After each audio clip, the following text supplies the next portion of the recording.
Hi, it's Dwyer, gamblersadvisory.com, free site, bettingangle.us, a free site. Let's talk NBA series prices for the playoffs, right? Today is April 11th, 2019. But first, remember, the opinion you should follow should be your own. Just consider this video to be a second opinion from a complete stranger online. Now let me say, some of these picks, when you look at the numbers, they become obvious. But some of these picks are a little bit dicey. I like the Houston Rockets, minus 350. Right? A favorite, but not a big favorite compared to some of these other odds. I like the Rockets, minus 350 over the Utah Jazz. In my opinion, this is the best risk-reward mix. The Rockets have been on fire.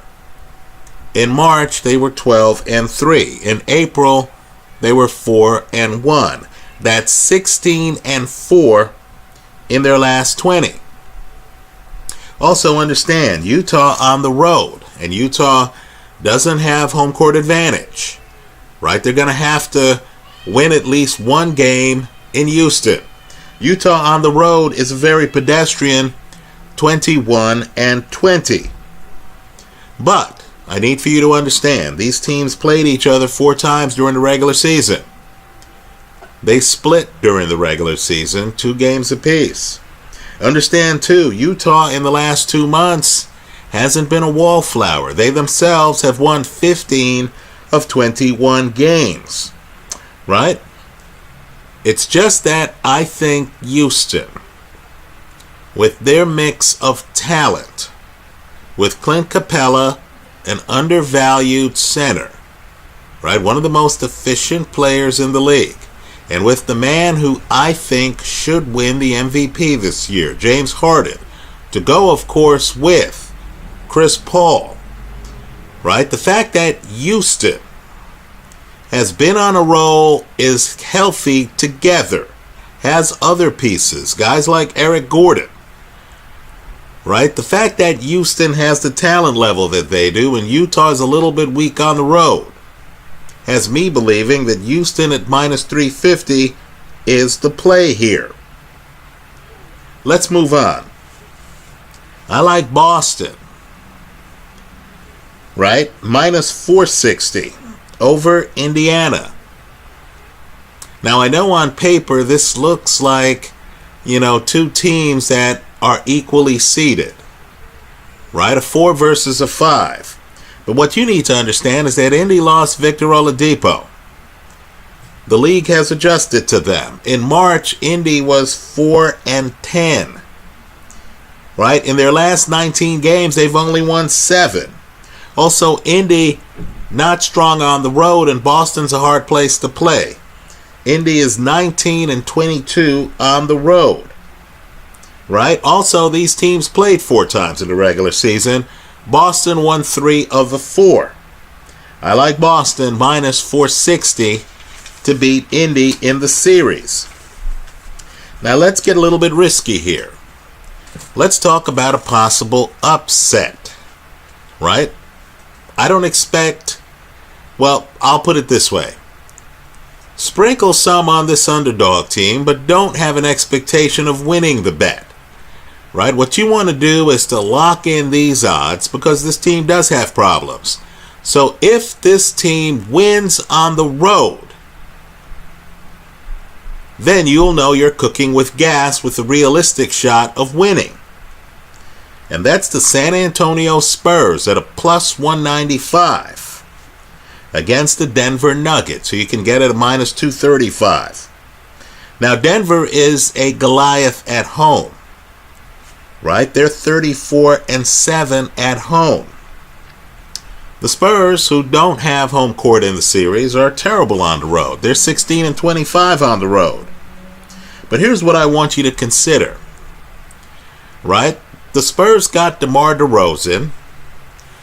Took them a while to figure out how to play together, right? LaMarcus Aldridge is the other big star on the team. Obviously, you have Greg Popovich, arguably the league's best coach. Took them a while to learn how to play together. Then we get to March, and the Spurs go 10-4. Then we get to April. The Spurs go 4-1. Folks, in their last 20, they're 15-5. Understand, these teams played 4 times in the regular season. They split them 2 games apiece. Right? Spurs have held their own against Denver in the regular season. Right? Denver, pedestrian, 20-21 on the road. Denver not playing as well as the Spurs in March and April, right? Denver 12-9 over their last 21 games. Given that it's Greg Popovich, given that the Spurs are playing great ball, given that it's unlikely that Denver's going to be able to beat San Antonio in San Antonio, if you're looking for a plus 195 underdog, the Spurs might be the play. Right? So those are the teams I'm interested in for series pricing in the first round of the playoffs. Let me say this too. Right? Just looking bigger picture. The second round of the Western Conference playoffs might well be the NBA Finals. Right? Golden State against Houston. Understand, Houston might have caught a break by losing the last game of the season, because now they get to face Golden State in the second round, when James Harden, who's going to have to do a lot, is going to be more rested than he would be if he had to face Golden State in the third round of the playoffs. Right? Understand, Houston is one of the best put together teams in the NBA. They have veteran leadership. They should have beaten the Warriors the year they had home court advantage. But for Chris Paul's hamstring going out, understand, Houston takes that series to 7 games. Right? Golden State in Game 7 came out slow. Houston had the lead. Golden State had to come back. Now, in the Golden State run, and let's be clear on Golden State here, Golden State just swept LeBron in last year's NBA Finals.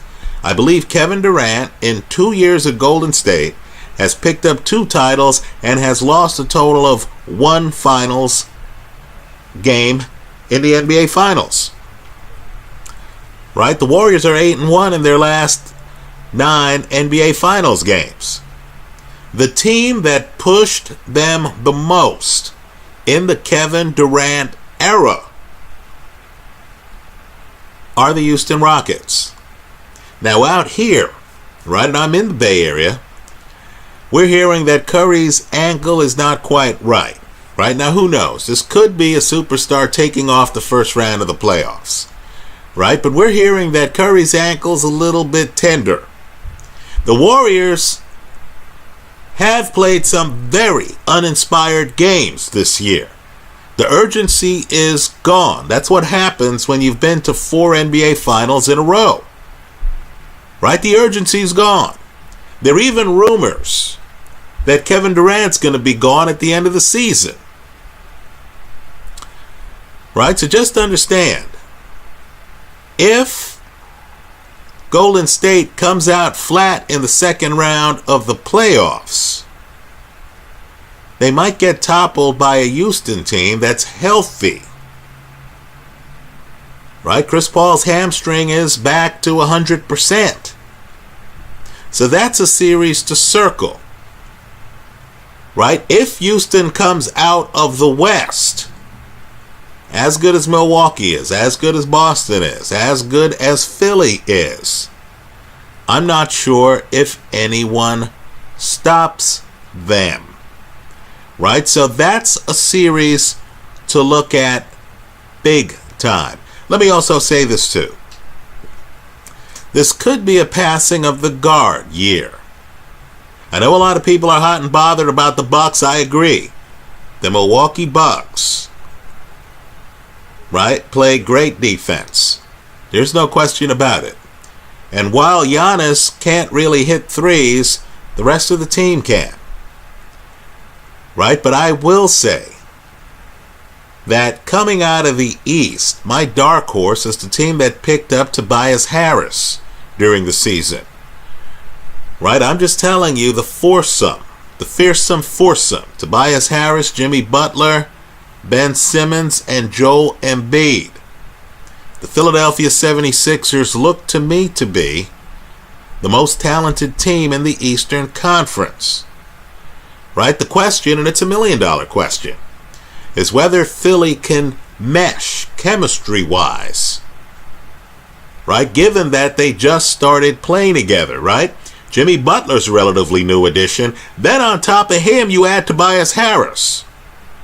The playoffs seem to be made for teams that have chemistry, that have made it work, not for teams that are adding major pieces during the season. But let's just say, given the star power of Philly, I just don't see how Milwaukee makes it through the East. I also prefer Philly and Boston to Toronto. Right? We'll see what happens. Anyway, that's how I see it before the first round of the playoffs. We'll update this as we go along. Finally, let me just say this as a follow-up to my NCAA video. You know, Virginia delivered, right? ACC won the NCAA tournament. Did not go the way I thought. I personally thought that they were going to face the winner of whoever won the Duke-Michigan State game. I did not see the Red Raiders rising up like they did. Right? That was a bit surprising to me. But at the end of the day, sometimes winning these bets takes a little bit of luck. Even Virginia, that double dribble penalty, it seemed to be overlooked. The guy hitting some crucial free throws at the end of the game. If he chokes, Virginia doesn't win. Right? Virginia got very lucky. I'm not here to dispute that. But revisit that pre-tournament video. The ACC delivered. Virginia delivered. Even though Virginia was the 1 seed, I believe you got 7-1 at the time of that bet. Right? We did hedge out a lot of the profit, no question about it. That finals game was a nail biter. I'm not sure if my nails have grown back yet. But they did deliver. That's the value of great defense. That's the value of a team bouncing back from adversity the year before. Right? Where they became the first 16 seed to lose, the first 1 seed to lose to a 16 seed. So congratulations for those of you who were able to cash on the Virginia play. That's how I see it. Let me hear from you. I hope you leave your comments and your sleepers and your insight and your bets in the comment section of this video. Thanks for stopping by.